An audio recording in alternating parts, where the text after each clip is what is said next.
You're listening to an event from the U.S. Institute of Peace, part of the USIP podcast network.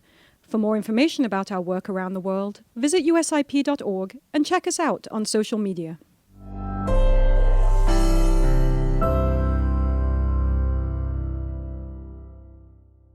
Good morning and welcome to all our friends and colleagues in the room and online.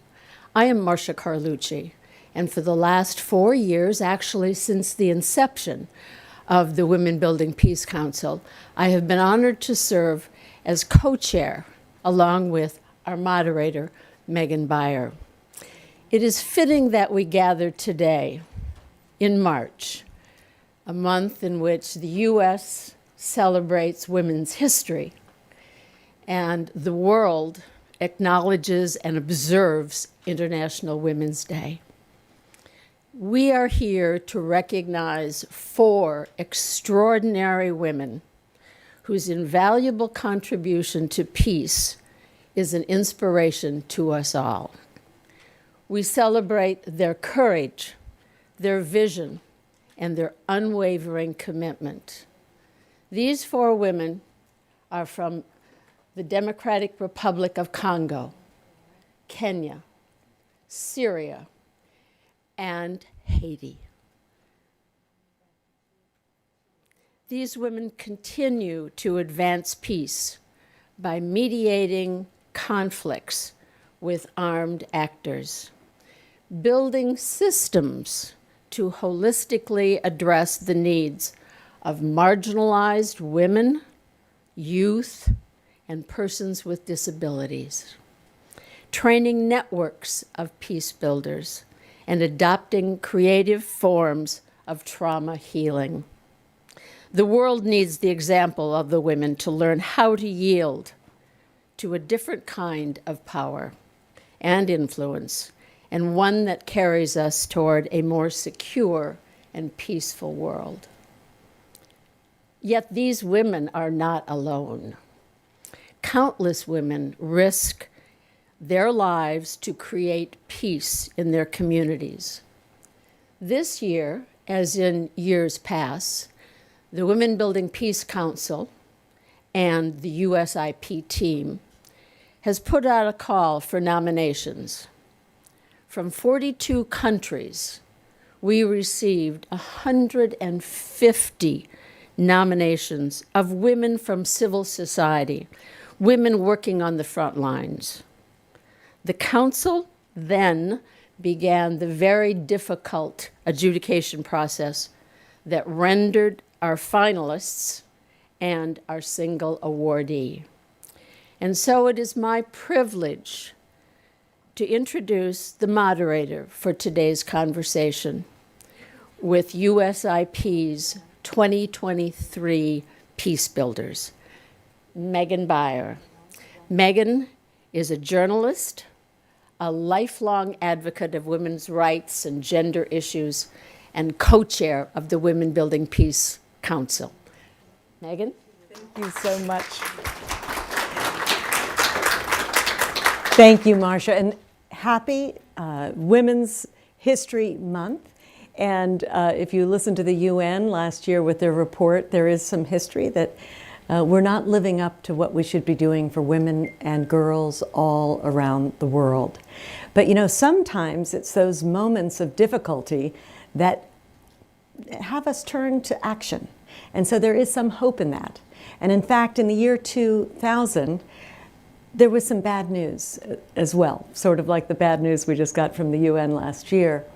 And that was a threat and an opportunity came to light at the same time. The threat was that suddenly there was this very obvious pivot on the battleground in the places where terrorism and conflict occur, where civilians suddenly were obviously the targets. Notably, women and children were the target of the violence. At the same time, we were collecting so much data that the first impression, the first very obvious trend that came out was that when you integrated women structurally into the peace negotiations, into the peace process, that peace was much more sustainable. And not by a little, by 50%. And so with those two things, the UN Security Council passed a resolution, 1325. It was unanimously accepted, and there were promises made in that resolution, but it was only a resolution, to integrate women structurally into the peace and try to get some of that durability dividend that the data showed us that we would have.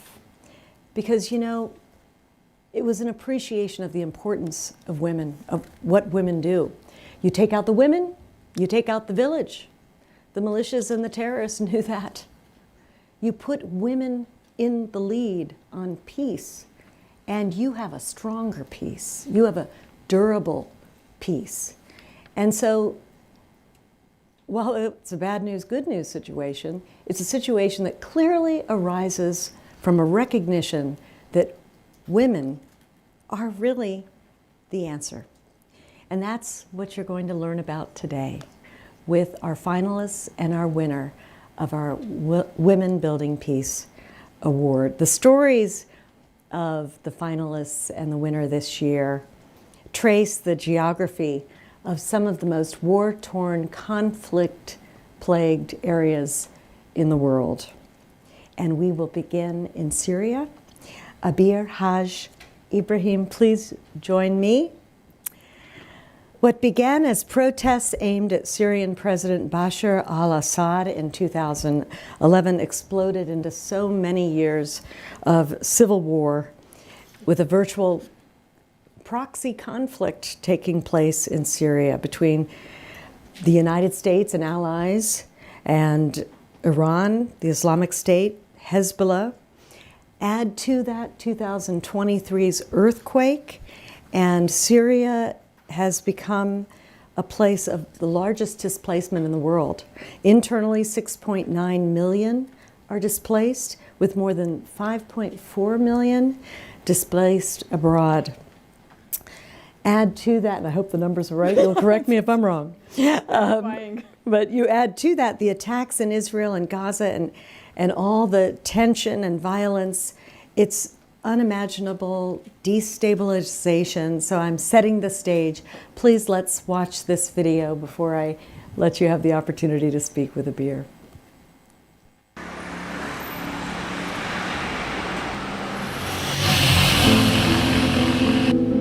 أنا اسمي عبير ومواليد مدينة دمشق وسورية. صار في حرب ببلدي واشتدت مستوى العنف، وكان عندي هم بس إنه توقف العالم تقتل بعضها، وإنه نلاقي طرق تانية نتوصل فيها لحلول. حسيت بواجب إني أشتغل أكثر على الحوارات، بس ما كان يعني إلهام، كان من واقع أزمة. هلا البيئة مثل اللي ماشي بحق الألغام.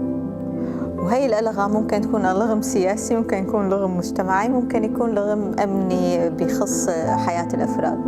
فالبيئة كتير معقدة، والضغط كتير قاسي، وشدة العنف كل ما عم تزيد بالمنطقة. عبير فتحت مساحة للشباب للأحلام تجاه بلدهم، قدمت الدعم والخبرات والموارد واشتغلت لتكون عم بتجيبها للبلد بظروف كتير صعبة.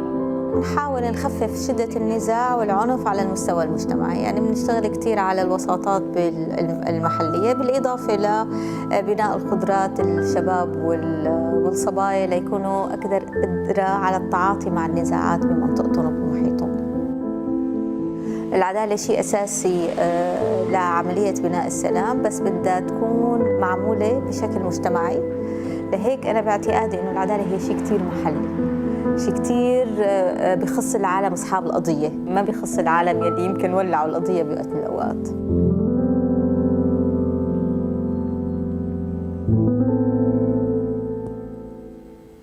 Abir, oh God. It's, you start with listening, it looks like. Is that really where you started? Yes. Tell us about your approach and how you were motivated. It's all about active citizenship. Yani when you feel that your neighbors are fighting, your friends are fighting, people are holding weapons, you might lose your house, there's lots of conflict around you, you cannot do anything except to start a dialogue and to start doing things.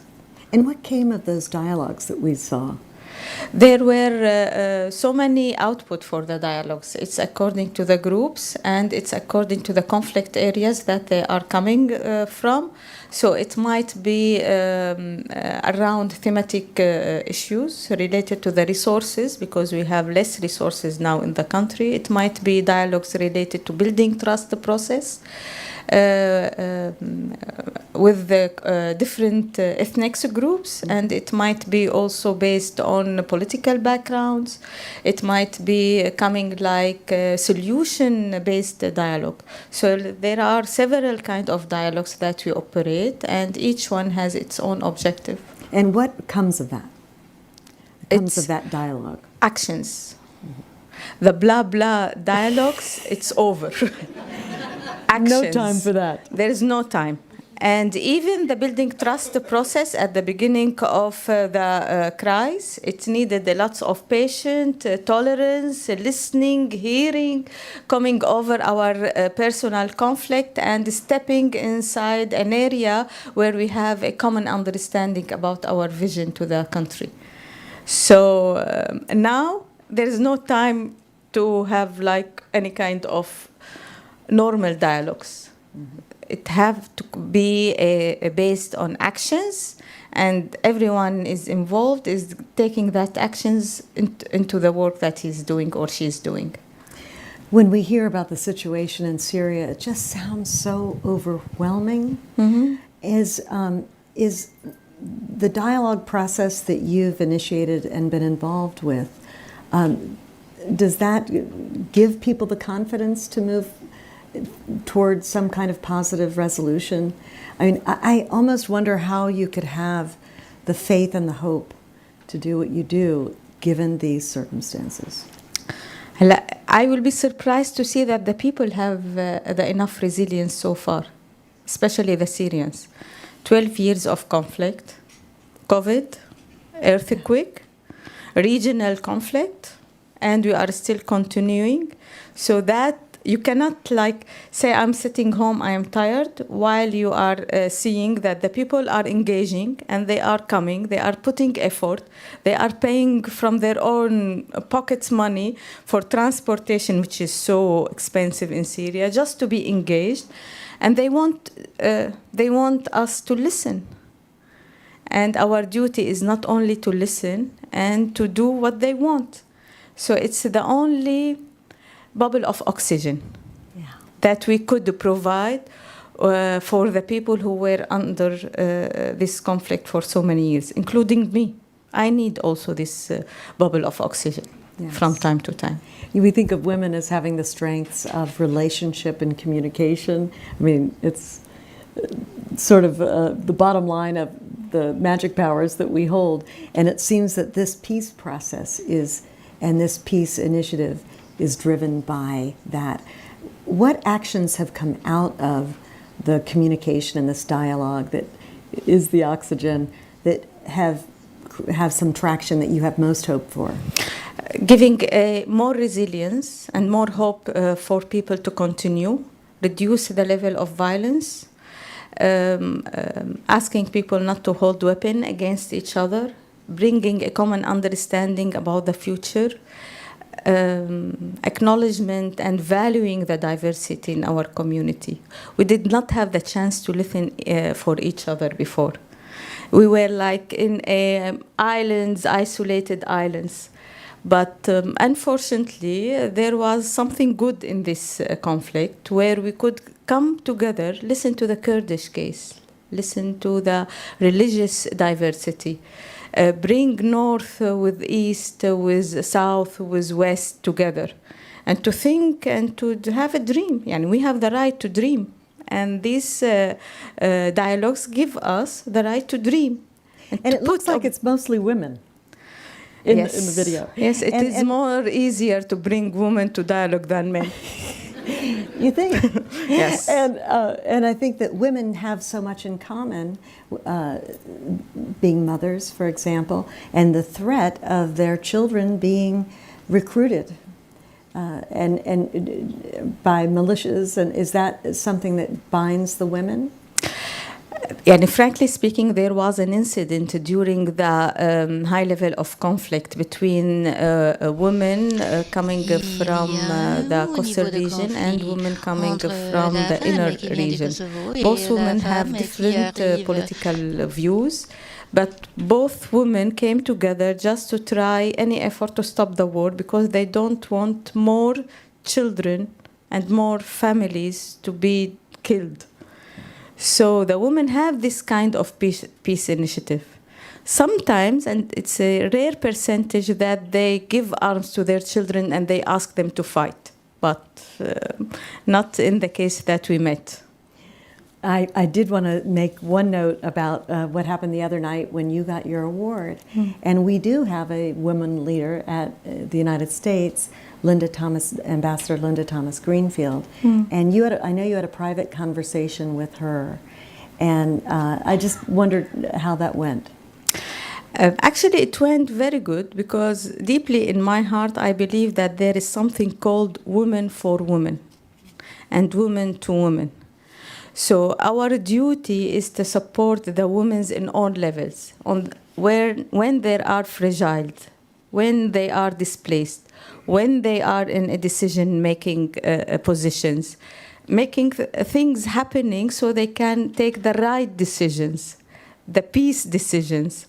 And this is, I think, what you have been doing, and it's the same. So it's our duty all the time to support each other. We don't go against each other. This is like the biggest mistake if a woman do that. I love that. You're ending on sisterhood. And we're going to go now from the Middle East to the Caribbean. Our next finalist is Dr. Marie-Marcelle Deschamps. Would you mind joining us? Haiti. She is from Haiti. It has a profile that's sounds very familiar, really, to what's going on in Syria.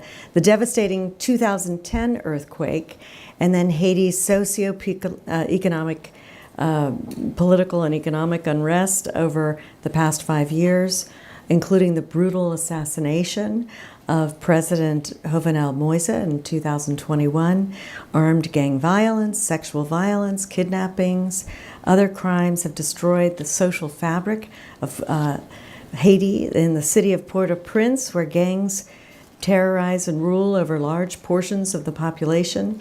Women and children are particularly vulnerable, despite its everything, everywhere, all at once, like Syria. Peacemaker Dr. Marie Deschamps, Soldiers On, and we're going to see a little bit of your story before we start. Thank you. Thank you.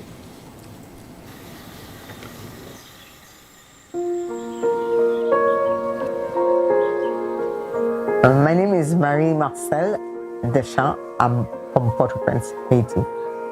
My center, where I am located since 1982, is in the middle of violence and crimes and gangs. We are surrounded by 20 well-armed gangs, and surrounding us, there's around 120,000 families who live there who need our assistance. Education for me is a priority: primary education, vocational education, and health and human development. Those are my 4 targeted areas. All those people can go through the gangs lines, the war lines, and come to us for a service. For me, it's already a huge impact.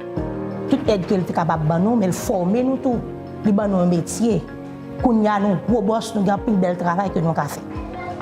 Kids from 4 years old to 15, 16 years old can come here and pursue their education. It's priceless. It's the right example of the success of a program. It takes courage, determination. It's a non-stop. And so you start and you have to keep on going. Even in a war zone, you can accomplish activities where you bring peace around you. Wow. I'm so glad we have that video of the GHESKIO program. Now, before you got involved, they hadn't had this 364-pillar approach, did they? This was your creation. Yes, indeed. Good morning, everyone. Yes, as a physician, I got involved in 1982 in the fight against HIV/AIDS.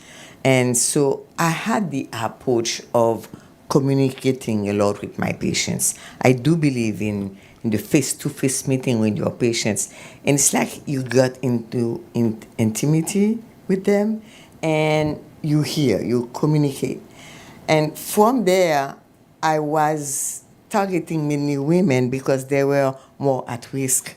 Because in Haiti, it's kind of a polygamy exists a lot.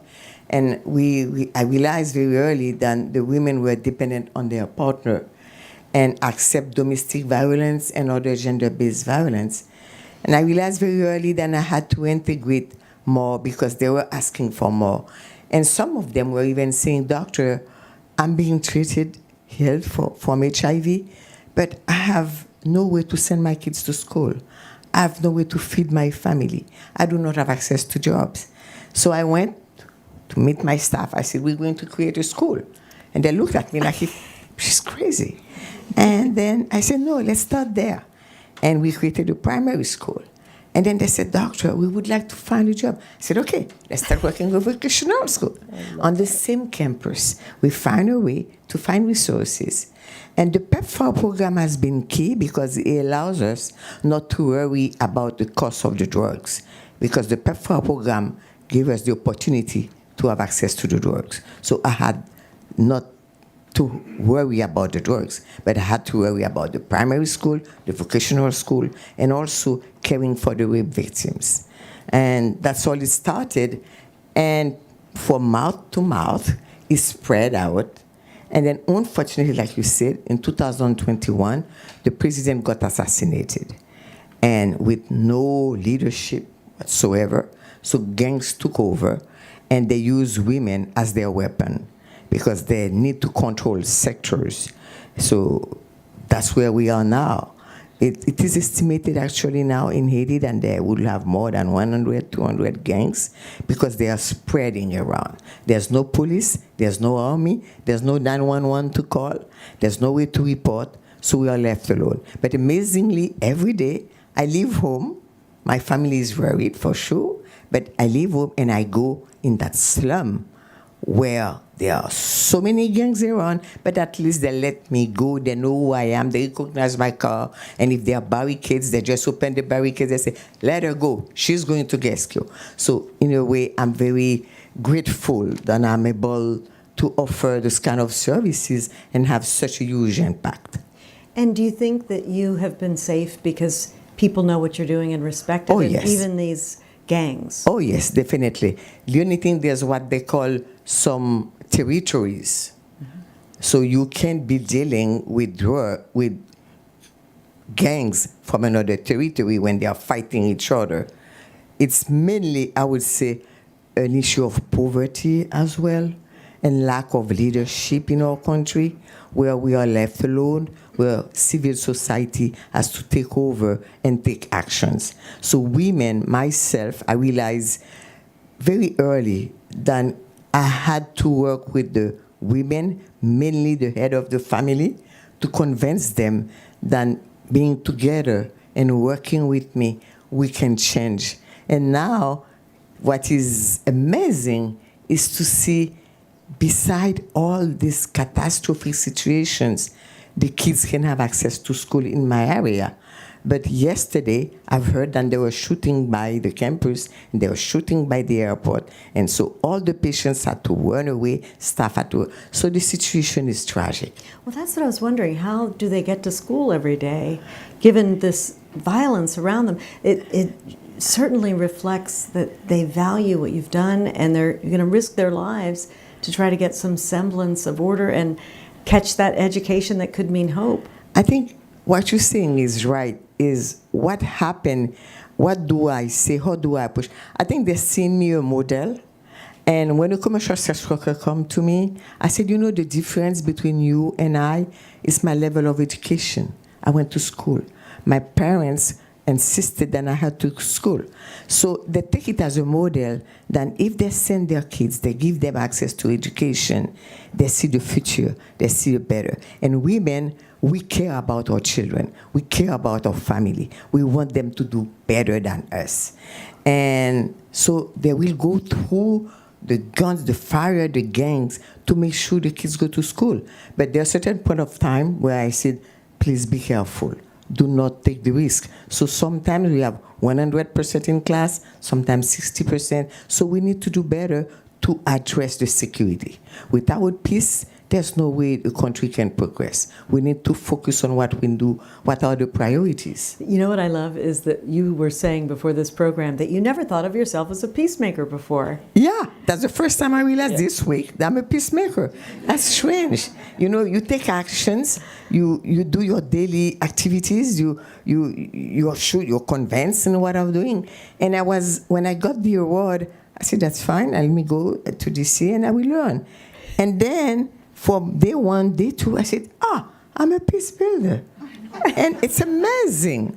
And I said, this is what I'm going to bring back to my staff. 62% of my 500 staff are women.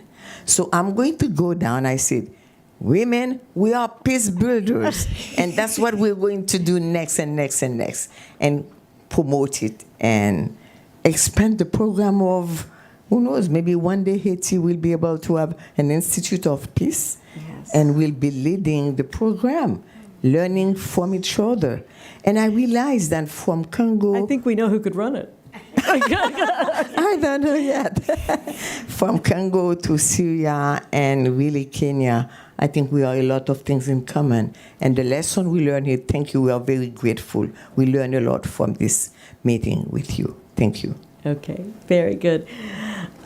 So our next finalist works to empower people with disabilities. She's actually our first finalist who is a woman with disabilities. Hamisa, could you please join us? She had polio as a child, and she chairs the Coast Association for Persons with Disabilities in Mombasa, Kenya. And she is committed to building a peaceful society and providing opportunity and security for all who work in Kenya. And her focus is to stop terrorists from Somalia recruiting young men in her community of Majengo. And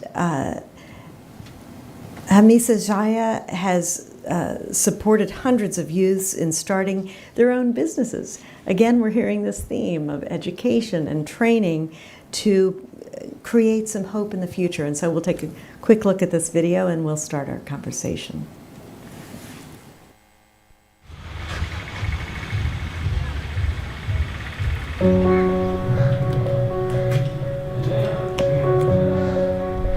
My name is Hamisa Zaja.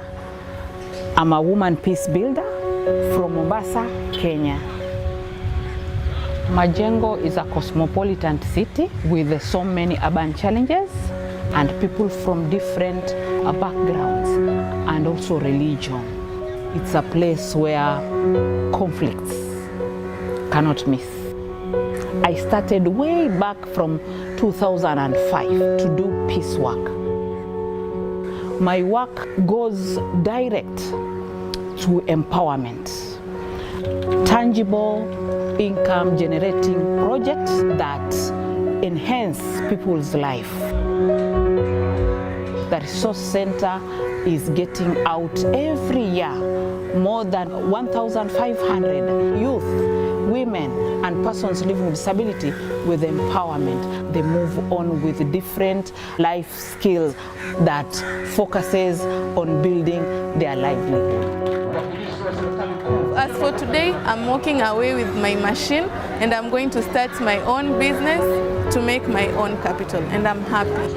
The work I do is coming from a disabled woman, focusing on transforming people from one step of being less to the other step of being better.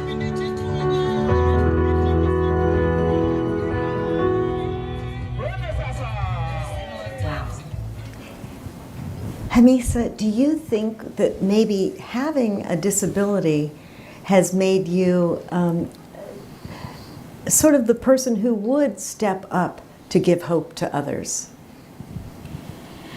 Thank you so much, Megan, and thank you everyone who is here. My disability was once a disadvantage to me and to my society, and even to my family. But my disability today is a very big advantage and an opportunity. What I have done is changing what everyone was saying, I cannot, into the I can. And that's something women face generally in the world, is that daunting feeling that maybe I am not the leader, I am not the one who can do this. How did you feel when you got the letter that you had been selected? What did you think? I actually thought it was a scam.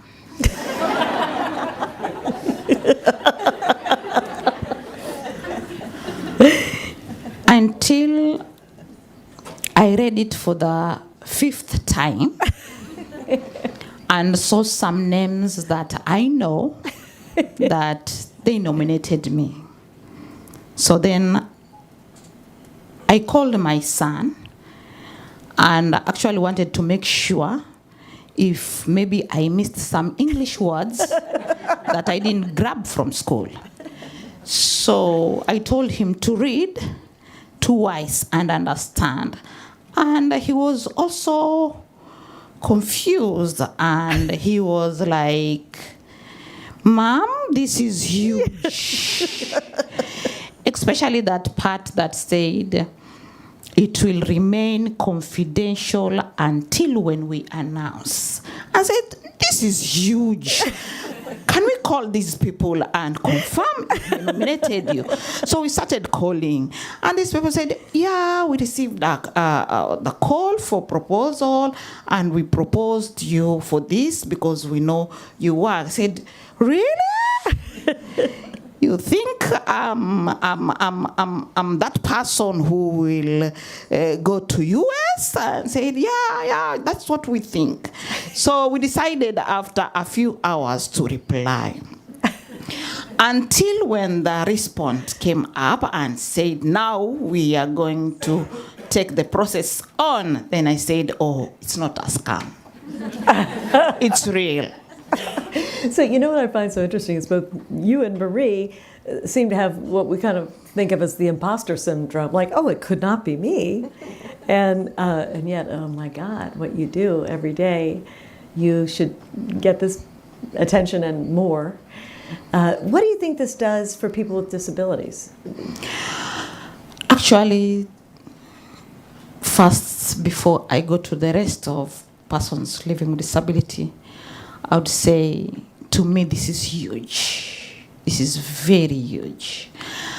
I would, people say all dreams are valid, but this one, I didn't dream it. I didn't see it coming. I wake up every morning making sure that I have supported as many people in my area as possible. But for someone all the way from USIP to identify, recognize, and even say, now you're supposed to come for this award, I had never seen it coming. So it is huge. To my community, it's huge. To my family, it is very huge. To the rest of the disability fraternity in this world, this is a platform of recognition that it's something that I miss words to describe. Because I know even USIP have been nominating women every year, but they've never given it to a woman with a disability. And this being my first time and the first woman to have received this, I feel like flying. Oh, it's so great. Well, you're not flying yet. We have a few more questions for you. Tomorrow. Tomorrow, yes. I wish I'd actually, we'll get into more of this later, but tell me about any transformation all your efforts has put out into the world, or an incident of transformation that your work has created in Kenya. After realizing that we cannot have peace as persons with disabilities, many of our youths and women are being lured into violence extremism, radicalization, issues of drug and drug abuse. I realized that we need to reach further to the rest of the community so that we can give economical empowerment, so that we can transform them from who they are to some people who are better in the society. And this is where I came up with income generating project for the youth, women, and persons living with disabilities, so that we can all be transformed, because if we leave them behind, we are still not in an environment that is conducive to be peaceful. So we decided now we will involve everyone in my region that is being lured into these activities. So this is why we began the income generating project, and in fact the first transformation we did was to change public toilets into income generating projects. I know everyone had not thought of this, but I usually say I had a dream, and my dreams become best when it is very, very early in the morning. And this is where I dreamed. I said, we have public toilets, but of course we could change them and give them to youths, and they become employment. So I knocked some doors of the embassy. Then one of the embassy agreed, and they came. They gave us some funds. We did renovation of the public toilets in Mombasa, and then we hired the youths who would do cashier. Some would transfer funds. If you want to take bath in our project, you will pay 10 bob. If you want to go for a long call, you need to tell us what you're going to do before. So you pay for what you're going to do before you go do it. So you pay 20 bob. Then if it's short call, also you also pay 30 bob, because then we'll buy detergents, we'll buy tissue papers, we will buy toiletries, so that, and others will be washing. So we started with 12 young people, and also some 3 women with disabilities, and also some 4 youth with disabilities. And now there are more than 400 in that project. And also the supplies of the detergents also come from the vulnerable groups. So we have taught them how to make liquid soaps. We have taught them how to go and purchase the toilet papers, so that all the toiletries come from the groups. So each group will be supplying us for 6 months, 6 months, 6 months. So we have a long period of getting other groups being transformed. So even supply chain strategies, and yes, it's all creating hope, empowerment. And so you can see how hard this was for us to choose among so many amazing women like this. And now we've come to our selected candidate, our 2023 Women Building Peace Awardee, Pétronille Vaweka. If you could join us. And Abir. Pétronille is from the Democratic Republic of Congo. She grew up in the once peaceful Ituri province there. And today it is a humanitarian catastrophe. National armies, local militias, gangs burn villages, seize prisoners, blight the land. Companies and gangs attracted by minerals, valuable gems, natural resources, uncontrolled logging, stripping forests into moonscapes. It is a place that appears to have no hope at all, and incredible violence. Living day to day is a challenge. Overall, Ituri's conflicts have uprooted more than 1.7 million people, fully a quarter of the province's estimated population. And before we view the video, a little background.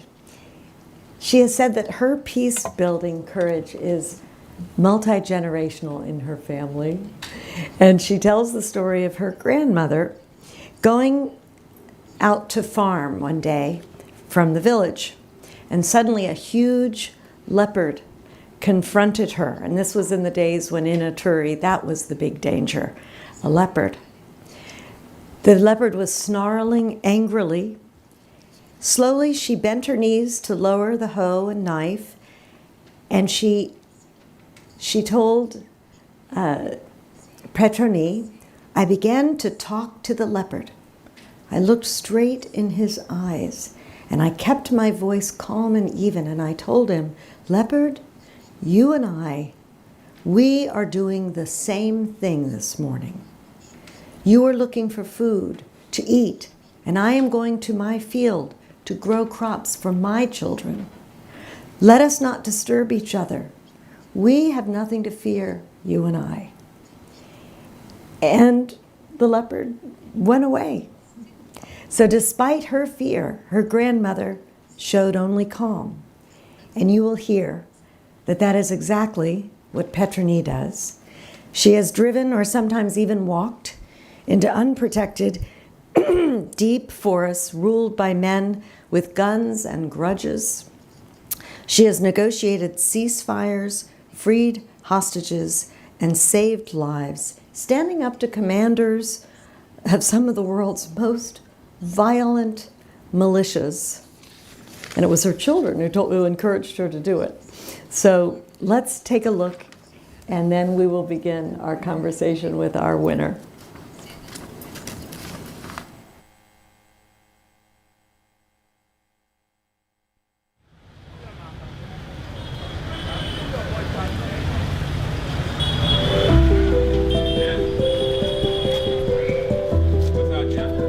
Je m'appelle Vaweka Pétronille et je viens de Bunia, dans la province de l'Ituri. Je travaille sur toute la province de l'Ituri et même sur tout le pays. Dans mon travail, le thème que j'utilise jusqu'aujourd'hui, c'est la cohabitation pacifique. Que les gens sachent régler leurs conflits en amiable, et puis la cohésion sociale pour que les gens puissent se mettre ensemble pour se développer.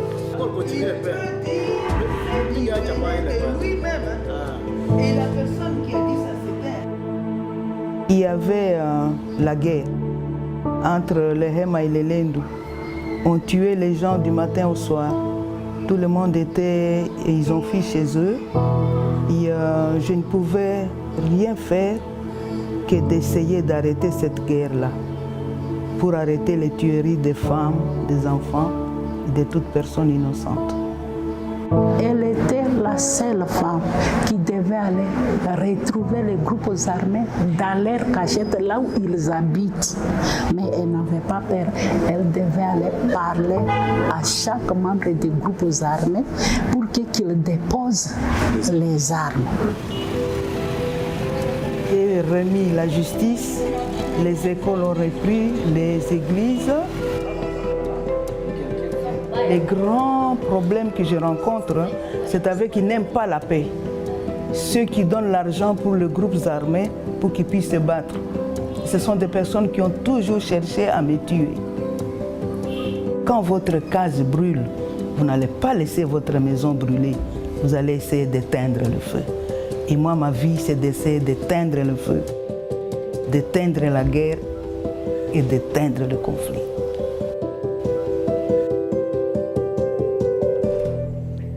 I love that metaphor about a fire, and you just have to stop it. So you were working for Oxfam, and it was your idea to use this approach.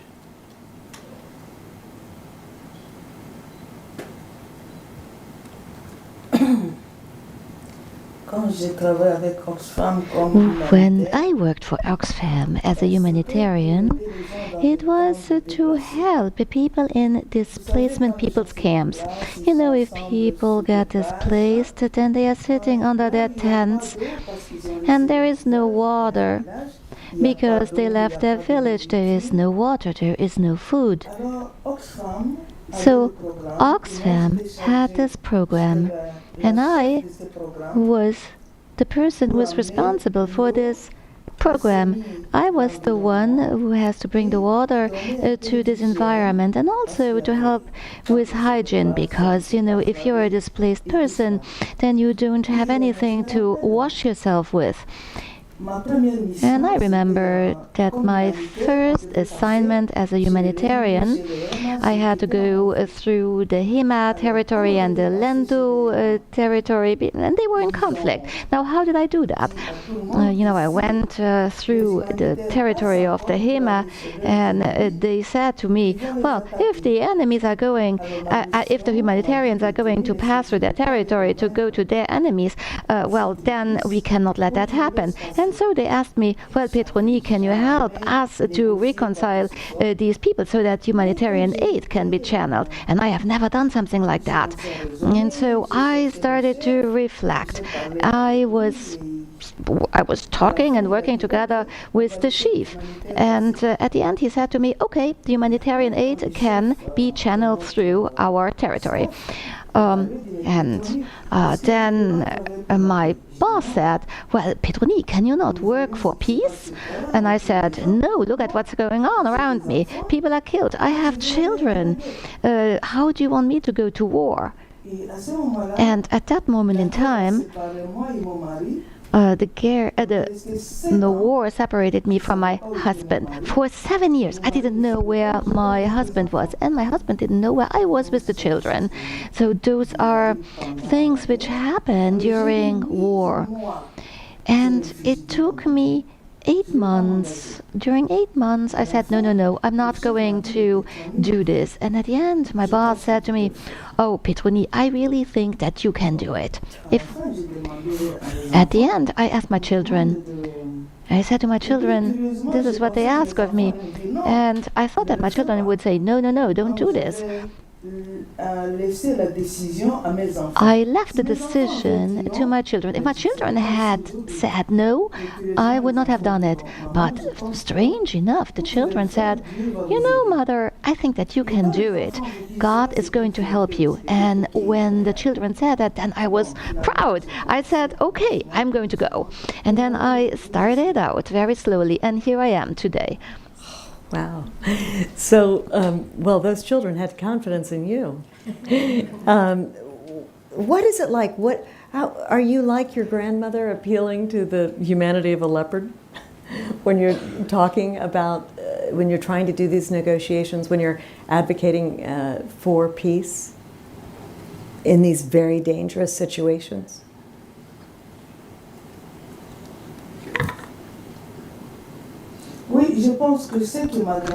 Yes, I think that what my grandmother told me stayed with me. And when she told me this story, I didn't know at that point in time how it's going to affect me.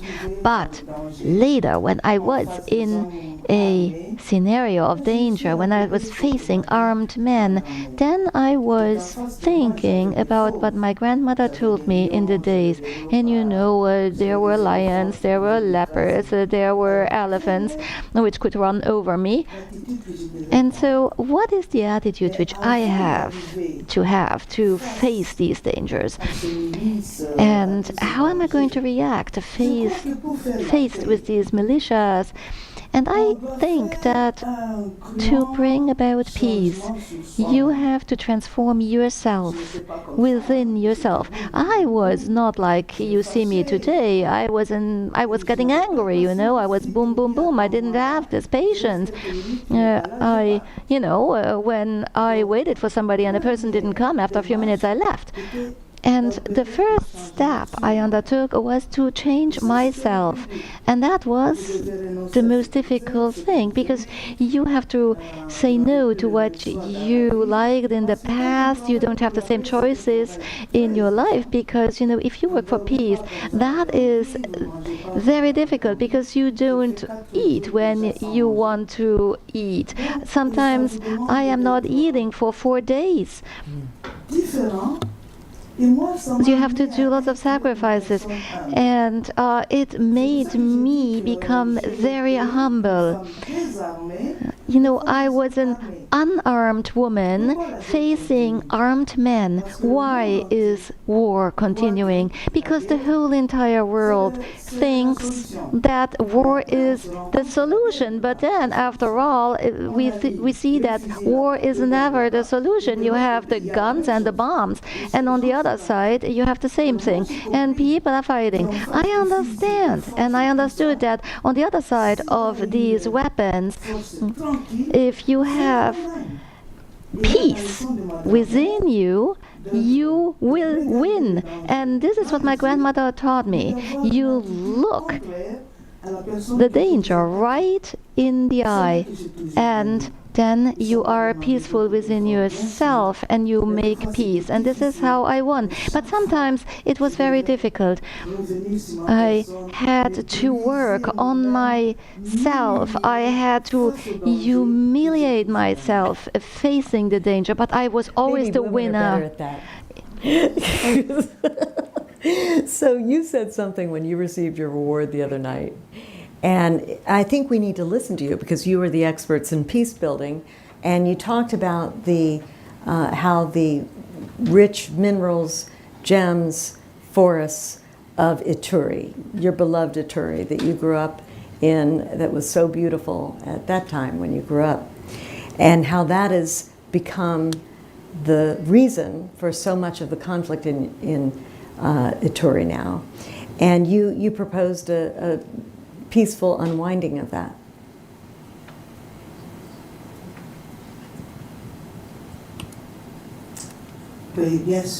Yes. When we grew up, we knew that there was gold in our grounds and other minerals, but later on it was discovered that especially in Ituri, in the DRC and in the east of the Congo, there are so many minerals, extraordinary many minerals. You have the feeling that all of the minerals of the world are in our ground.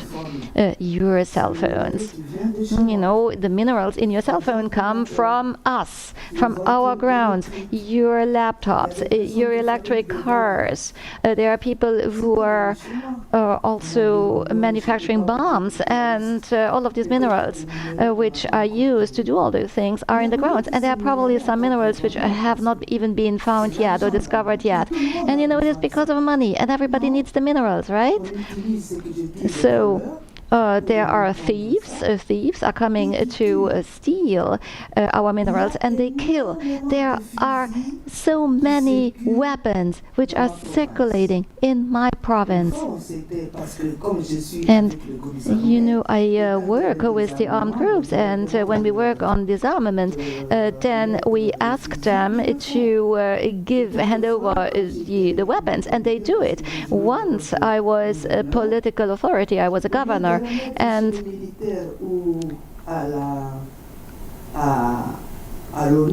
So instead of giving the weapons back to the United Nations or to the government or to the military personnel, they came to me and gave me all of their weapons. They were at home in my house. And, I know that there are weapons which came from the US, from Russia. These weapons come from all countries in the world. And so what is happening? These young people, they dig for gold and for minerals. And those who need these minerals, they exchange the minerals with guns. And then they rape the women, they kill the people. And so I use this stay here in the United States to say, well, look, the United States, it's a huge power, and they also need these minerals. Can't they tell the whole world to open a free trade market for these minerals, so that the young people don't need their guns anymore, so that one can, with a free trade agreement, buy those minerals wherever you need them in the world. And so you could buy them just like any other good, so that the population can benefit from it. That way, we could have a better life for the people who live in our countries. In the beginning, I didn't know. I thought that it was a conflict between ethnic groups, but after I worked on this, I saw that it was because of the minerals. And the neighboring countries, they have their own visions, and it is so strange. The international community and even the American government, they prefer to work with the thief than to work with the country that has the minerals. It's a little bit like the lake with the fish. Instead of coming to fish, you are going to give money to the thief to come and steal the fish from our pond. That's a little bit what's happening. And I'm wondering why, if in this pond there are fish, just come to the pond and fish yourself instead of sending thieves who kill and then who fish for you in your name. And we have this wealth of minerals in our grounds. The whole world needs these minerals, but this should be distributed in a fair way, and it should be marketed in a free trade agreement, like it is done with other merchandises in the world, and without people having to die. I would have voted for you in that governor's race. Okay. So you have created something called the Foundation for Durable Peace. Is this free trade agreement a part of that?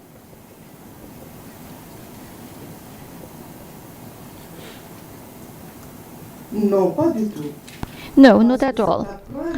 Because it was after my work as a humanitarian where they told me that I should work on peace building. And so this is the first NGO which I created. It was the Foundation for Sustainable Peace. And at that point in time, I was convinced that the problem was the problems within the ethnical communities. And I started working with the communities. I told the armed groups to hand me the weapons. But I did not have the vision that this was a problem of the wealth. But it was only later when I was looking at this accumulation of weapons, and I saw that these weapons came from everywhere. And when on an international level, I saw that the international community, they prefer our neighbors who don't have one drop of gold or coltan, and then the world says that they are the first producer. And that's not true. We have the coltan, but since they come and are thieves, and they come and rob us, they think that they are the producer, but they don't have one drop of gold. Everything comes from now. Maybe later on they will find some mines in their countries, but up to this moment in time, it is in our grounds. And I had my eyes closed in those days. I really thought it was an ethnical problem which we had. And then later on, my eyes opened wide And the armed groups told me this. And the armed groups said to me, the problem is, because, they were talking to me. They looked at me as a person they could trust. They told me they give us money, and then we give them gold, and then there's a problem. The people who give the money, they want to have something in exchange. I also would like to add something here. When I was governor, that this wasn't the case. But today you have armed groups. They are working in these mines, but the mines belong to the Chinese. You see these mines are on our ground, and the armed groups, they are in charge of these mines, but the mines belong to China. So this is very strange, and we have to open our eyes. We really have to understand, and we have to find a solution with the minerals. If we had a free trade agreement, then it would be clear, it would be fair, and one could buy the quantity one needs on that market, because they are sold more at higher prices than what we can offer. Has been ground level coping with the effects of all this violence and disruption, and you have had the opportunity of sort of extrapolating from what was going on the ground and then having an epiphany about the bigger picture. And I want to open it up now to all of you to sort of exchange a little, and I want those of you in the audience who may have any questions to please join us. And particularly with those of you up here, our finalists and Pétronille, to think about, are there some collective lessons? Are there some commonalities that you see? Are there things that we can learn from the experience of all of you being in similar environments, really, but all over the world in different places? Does anyone want to start, Marie? Yes, when you look at it from Africa to Middle East and Caribbean, we are all dealing with a common issue, which is violence. It's like if the world is focusing more on war than probably even investing more, going to war than in bringing peace. And women, we are trapped in this policy. Then, fortunately, this institution will try the best to change the dialogue and make them understand, instead of investing in war, let's invest in bringing and building peace. Yes, and that is a conversation that I think every nation has. When you look at a cynical peace table, and the data shows that this is a phenomenon when you have no gender equality, it can be reduced to a division of the spoils of war and seen as through that lens. But when you add the women, they take the lens we have heard about so vividly today, the lens of the family and the community and the economy that keeps families thriving, and that's why the peace is more durable. You were about to say something? Yes, I have learned, and it's actually like this in each community. There is something going well, and inside each person there is a positive need, and women and peace builders in general need to discover these things that are coming well in each of our communities. There is a champions for peace, and inside us there is a goodwill that we need to discover and work around it. Okay, now there must be somebody who has a question, one of our finalists. Over here, yes. Can someone bring mics to these two individuals? And we'll take the question from the one who gets the mic first. Your name, please? Hi, my name is Contessa Bourbon of Queen Contessa Bourbon Foundation. I'd like to ask Ms. Pétronille, which countries do you want to have free trade agreement, and how would this benefit mine workers in Congo?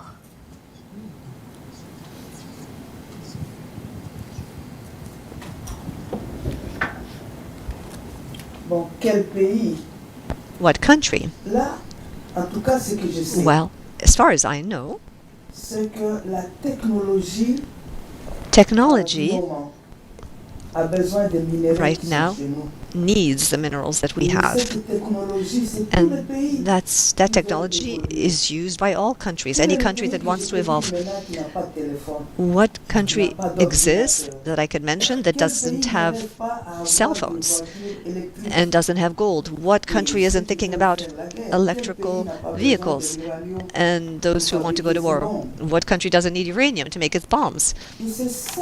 And that's, how can I say this, the challenge that isn't just the concern of my country, but really it concerns the world. How to come together. You know how divided the world is, how many wars there are. That's why each power comes and takes for itself. Perhaps we could come together, a single market. But my country, the Democratic Republic of the Congo, should define in its policies how to interact with the various powers and how to organize this market. Unfortunately, I don't work at that level. And I'm under the impression that I wouldn't dare say this because these are people at higher levels, but I would say that the international community and the Democratic Republic of the Congo need to think about this. I think the time has come to begin. I think there has not been that reflection. Otherwise, there would be small advances, discussions. For example, if that existed, the Democratic Republic of Congo and Rwanda and Uganda would not be attacking one another or pinching one another. That's because they haven't realized that there might be a way.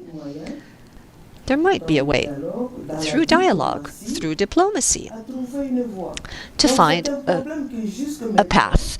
It's a problem that, to this date, has not been broached positively, such that this doesn't lead to death. That's all I can say about this, that at my level I have I've seen this situation, but I am not at the level where these decisions are made. Thank you. Your name, please? My name is Parwasha Hassan. I'm from Afghanistan, and I'm working as program director with Winners List. I must say that I'm so fascinated by all the discussion this morning and your stories. Pétronille, I think your grandma's story will stay always with me. It was very touching listening to all of you. My question is to Haj Ibrahim. You mentioned regarding women and your unity in Syria. My own experience from my background is that the conflict fragment the societies, and women are also not separate from the rest of the society.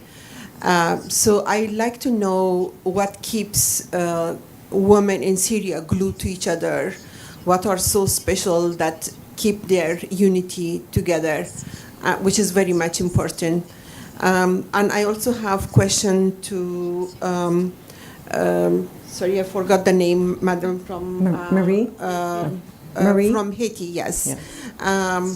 You spoke about like you have been respected by those gangs and groups who are in conflict. As Haj Ibrahim mentioned before, like in every conflict, there is something human in the person which is about peace. Do you see there are some values that they, because of your work that you are doing, they still esteem you and respect? And that is a potential for peace. Okay, you think Abir will answer her question. Thank you. Thank you. There is two main factors that helps the Syrian women come together more easily than the men's. The first, their losses. Women, they don't want to have more losses for other women, and that bring women together on the community level. The second, the Women Advisory Board with the Office of Special Envoy. The interaction of bringing track 2 women, the middle class women expert in peace building into the international forums where there is a peace negotiations was one of the successes that we managed to do. And this is because of the great Syrian women, not me, I'm not included actually. They did a huge work and advocate to bring the women voices on that level up of platform. And they were so engaged with the community. So it was like bottom-up approach where we worked with women who have these losses, traumatized, and to ask them what they see is the best chance to overcome these losses. And the Women Advisory Board, who also have lots of inputs in the Geneva talks where the Syrians were coming together for a peace talk. Yes, thank you for the questions. Regarding Haiti and the work I'm doing, I think we respond to their needs, and not only their needs of the gang, but of the community itself, of the women, of the children, of the youth, and of the authorities, of other leaders as well. So they see our work as an opportunity. And I think not only that, the communication that we establish with the staff and the field worker on the field, they are listening to what we have to say and what we are doing. And I think that's probably what's missing, the dialogue and communication, making sure we understand each other, that we are not there for war, we are there to respond to their needs. And being a health institution, a major health institution in the country, also, we are well known for the work we've been doing for 40 years now, and they see the impact. Are there any other questions? And this will be our last one, unfortunately. We're wrapping up. And if we can get a microphone.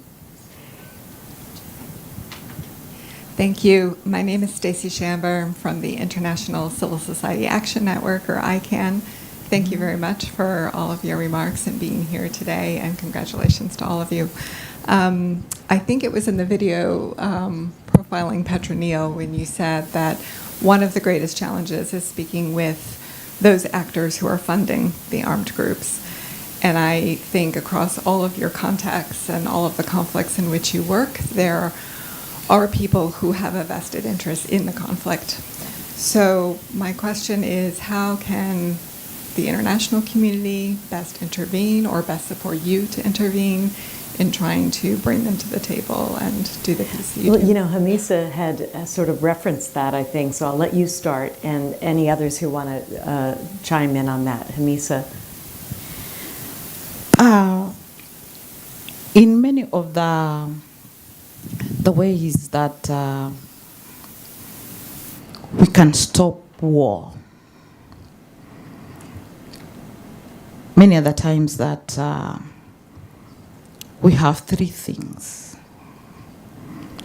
We either need to come together on the table without any cards below the table, put all our cards on the table. We either agree, disagree, or agree to disagree. So that all this can be put to a stop. And for example, I think she is also asking about what are those interests, and even monetary possibly, but the outside, you're talking about the outside influences that are creating such violence on the ground. How can they help to mitigate the influences from outside the community, but beyond your peace efforts on the ground? Okay. People who are outside that want to intervene into whatever we are doing, it's to direct come and support our work. And you know what? We're going to have to end on that. And I'm very sorry, and I didn't mean to interrupt you either. But this has been an amazing conversation. It is the U of C now, the living representation. Would you like to say one word or two? Oui. Okay, go ahead. Oui. Very quickly, I think that those who are on the outside, first, you have to begin by looking or trying to understand what's happening far away from where you are. What is happening in Syria? What is happening in Kenya? What is happening? That's what has to come first. And when you know, then you can better understand. And then read the reports. There are many reports by humanitarian workers. There are reports from MONUSCO, the UN mission that is on the ground. There are reports by experts who go do research.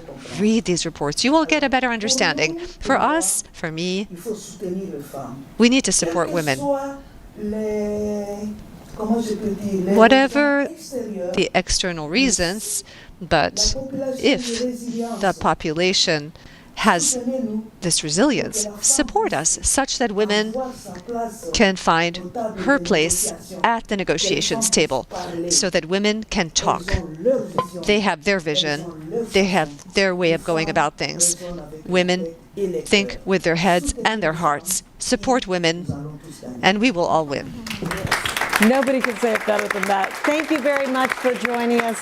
The Women Building Peace Council appreciates your support, and we will look forward to seeing you next year. And we will be in touch and connected to our finalists and Pétronille throughout the year here at USIP. Thank you very much.